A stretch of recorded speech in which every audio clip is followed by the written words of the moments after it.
Hello, students. How are you all doing? I hope all of you are doing really well. In this class, we are going to study a poem, Rain on the Roof, from your Beehive book. This poem is written by Coach Skinny. He was born on the 24th November 1826 at Keuka Lake in Yates County, New York. He died at the age of 77 on the 25th January 1904. If ever the description "the man had a full life" could be given to someone, then that man would have to be Coach Skinny. Now we will see why he will be given this description. During the 19th century, he was, at various times, a wistful and skillful poet. For a short time, he was a politician. He was a lawyer in Cincinnati and worked as a journalist on several publications and newspapers. He served in the U.S. Army during the American Civil War as a commissioned officer. Finally, he also held several school teaching posts. So there are a variety of things that he had tried his hands on. And definitely he was really excelling in all of these. Now you know, students, why we can describe him as a man who had a full life. Now let's read the poem. First, I will read the poem and then I will explain the meaning stanza-wise. Let's begin. When the humid shadows hover over all the starry spheres, and the melancholy darkness gently weeps in rainy tears. What a bliss to press the pillow of a cottage chamber bed and lie listening to the patter of the soft rain overhead. Every tinkle on the shingles has an echo in the heart, and 1,000 dreamy fancies into busy being start, and 1,000 recollections weave their air threads into woof as I listen to the patter of the rain upon the roof. Now in memory comes my mother, as she used in years gone to regard the darling dreamers ere she left them till the dawn. Oh, I feel her fond look on me as I list to this refrain, which is played upon the shingles by the patter of the rain. This was the poem, students. Now we will look into the meaning stanza by stanza. So let's start. The first stanza is, when the humid shadows hover over all the starry spheres, and the melancholy darkness gently weeps in rainy tears. Here, the word humid means something which is full of moisture. Okay? Hover. Hover means to move around something. And melancholy means sad. The poet here is trying to say that humid shadows means the dark clouds which are full of water. They hover or they move around the starry spheres. Here the starry spheres means the sky which is full of stars. At that time, dark clouds which are full of moisture or water move around the sky. The poet here is comparing raindrops to the tears of the clouds. He says that melancholy darkness weeps in rainy tears, which means the dark sky, which appears to be very sad, is crying, and the raindrops are the tears of the cloud. Right? So, this is the meaning of the first stanza. Now, let's move and see the second stanza. What a bliss to press the pillow of a cottage chamber bed and lie listening to the patter of the soft rain overhead. Here, the word bliss means happiness. Okay? And patter. Patter means sound of raindrops falling on the roof. So, in this stanza, the poet says, what a bliss to press the pillow of a cottage chamber bed. Okay, so cottage chamber here means the bedroom. Okay, and these lines means that it gives a sense of happiness to the poet to press the pillow. Okay, he continues and says, it is also a bliss to lie on the bed in his room and listen to the patter of the soft rain overhead. It is a bliss, it is a happiness. Now, students, what is a bliss according to the poet? Yes, very good. It is a bliss to listen to the sound which is created by the raindrops which are falling on the roof. It is a bliss to lie down on the bed when the rain is falling outside. It is a bliss to press the pillow. Right? So these are the things which gives him happiness. Okay. Let's see the next stanza. Every tinkle on the shingles has an echo in the heart, and 1,000 dreamy fancies into busy being start. Now here, tinkle. Tinkle means short, light ringing sound. Okay. Shingles. Shingles are rectangular wooden tiles used on roofs. And echo. Echo means a repeated sound.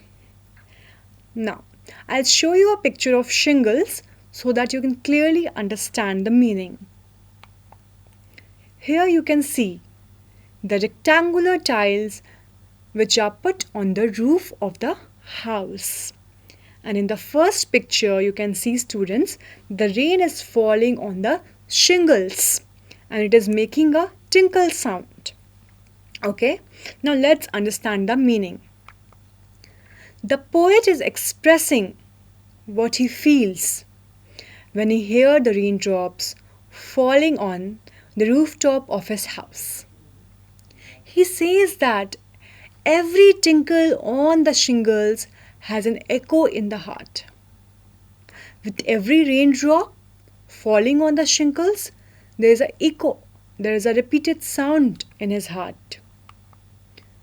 When the poet listened to the sound of the rain falling, 1,000 dreamy fancy into busy being start. This means the poet recollects various imaginary thoughts and fantasies.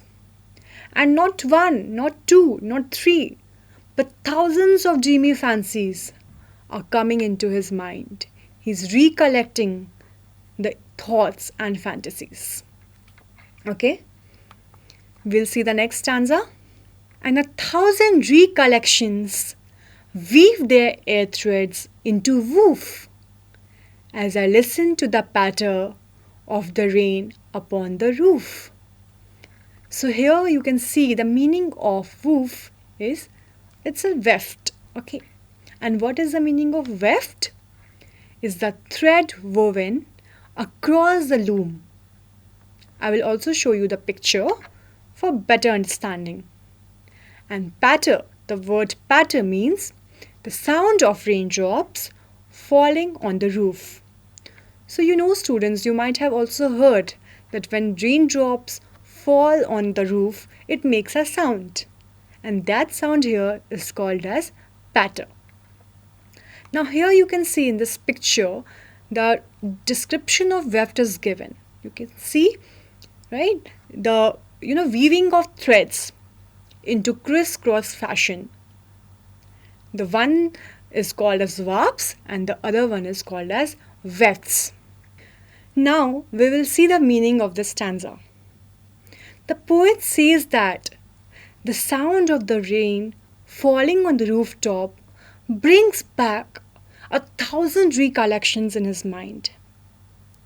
Many recollections are coming into his mind from the past. As he listens to the patter of the rain upon the roof. Like I told you in the previous stanza also, not one, not two, but thousands of recollections he is able to see. Okay? 1,000 recollections weave their air threads into woof. The poet says this line. Now, what is the meaning of this line? It means that the poet recollects numerous memories, okay, that join together to form a beautiful picture. Just like in weaving also, you must have also seen that how the threads, single threads, they are woven together to form a pattern, to form a piece of cloth, right? Similarly, in the case of the poet, many recollections, okay, they are being woven and it is making a beautiful picture for the poet. Okay, let's see the next stanza. Now in memory comes my mother, as she used in years agone to regard the darling dreamers. Oh, she left them till the dawn. Oh, here means it's an old poetic word which was used for before. So we can say or read it as before she left them till the dawn. Okay. Dawn here means daybreak, right? And agone. Agone is again an archaic word. Archaic word means a very old word which we don't use these days. Okay. They have gone. We don't make use of these words. And the meaning of this word agone is ago. It's an archaic word. It's a very old word. Okay. Now let's see the meaning of the stanza. Now in the memory of the poet comes his mother. The poet is reminded of how his mother used to regard or love the darling dreamers. Right? We all are also really loved by our mothers, isn't it? If someone who loves us the most, we will always say that it's our mother. So similarly, the poet is also reminded of his mother and how dearly she used to regard the darling dreamers. Darling dreamers here, darling means children of the poet's mother. Okay. And dreamers, why dreamers? Because maybe they're sleeping, they're having a sweet dream. So they are termed as darling dreamers. The poet is really feeling very nostalgic, okay, thinking about how his mother used to regard the dreamers before she left them to sleep till the dawn, till the sunrise or daybreak. So poet is really, in nostalgia. He is having memories of his mother when he listens to the rain, listens to the sounds of the rain falling on the roof. Let's see the next stanza. Oh, I feel her fond look on me as I list to this refrain, which is played upon the shingles by the patter of the rain. List is again an old poetic word which was used for listen. So we will say, as I listen to this refrain. And refrain means a repeated song or a poem. So, what is being repeated here in this poem? The sound of the rain. Right. Now, we will see the meaning of this stanza. The poet can still feel that his mother is looking at him fondly as he listens to the song made by the raindrops falling on the rooftop.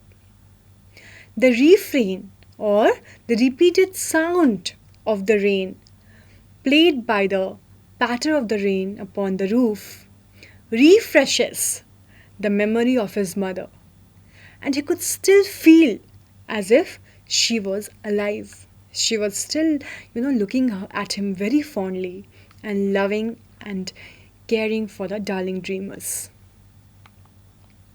So, students, this was the full explanation of the poem, stanza wise. I really hope that all of you have understood the meaning of the poem. But now we will see the summary of this poem so that it refreshes and we will see from top to bottom what the poem exactly wants to say. In a summary way, we will see, okay, for a better understanding. In this poem, so I'm starting the summary. In this poem, the poet says that when the humid shadows, means the dark clouds, full of water, hover around the starry spheres. Starry spheres refers to the sky at night time, that is, full of stars. The melancholy darkness gently weeps in rainy tears. The poet is comparing the raindrops to tears of the clouds, as to him the dark sky seemed to be gloomy, sad. For instance, he recollects many memories of the past, which come back into his mind as dreams. Hence, he listened to the patter of the rain upon the roof. He has many new dreams in his mind. And his memories of the past come back in the form of dreams. In the last paragraph, the poet is reminded of his mother and says that in his dreams comes his mother. In the previous stanza, the poet mentioned that the rain brings memories of the past. This time, the memory was of his loving mother and how she used to regard the darling dreamers. Also, she would let him sleep until dawn and have sweet dreams. As he listens to the song made by the raindrops falling on the rooftop of his room, he feels that his mother is looking at him. So, students, this was a very short summary of the poem Rain on the Roof. Now, we will discuss some literary devices of the poem, which are really an important part of any poem. Literary devices are the accessories of a poem, which makes them look beautiful, which makes them appear different and obviously beautiful. They are the ornaments of a poem. So we will see the important literary devices from this poem. The first literary device here is imagery. Imagery is using vivid and expressive language to create or evoke pictures or feelings. So when we were reading the poem, there are certain images which were being created in our mind, like the image of rain falling, right? The emotions of the poet when he was missing his mother, right? So there are certain images which gets created in our mind, and that is called as imagery. Let's look at the second important literary device. Alliteration. Now, what does alliteration mean? Alliteration is defined as a poetic device in which the consonant sounds are repeated in words that appear together. As you can see in the first word, I have given the example lie listening. In this lie listening, the sound L is being repeated. Lying listening. Lie listening. So La is being repeated. So it's an alliteration, right? Now, I have given some more examples from the poem so that you can understand in a better way. Let's see at those examples. Starry spheres. So students, which sound is being repeated here? The sa sound. Yes, starry spheres. Humid hour. Her sound is being repeated. Humid hour. Press pillow. So here the pa sound is being repeated. So this is how we find out alliteration. One more example can be like a very popular example will be big black bear. So b. The sound b is repeated. Okay. Let's see the next device. The third device here is personification. Personification is defined as a poetic device that involves using a human quality to describe a non-living thing or object. So here the poet has really used personification in the phrase melancholy darkness. It means a sad darkness. So a human emotion sad is attached to the word darkness. So it is a personification. And 1,000 recollections weave their air threads into woof. So this is also example of personification. Next we have onomatopoeia. The use of sound words to create a dramatic effect and auditory imagery. For example, patter. Patter is the use of sound word. It is a sound made by the raindrops falling on the rooftop. The second example can be tinkle. Again, it gives a sound, it gives us a feeling of sound, okay?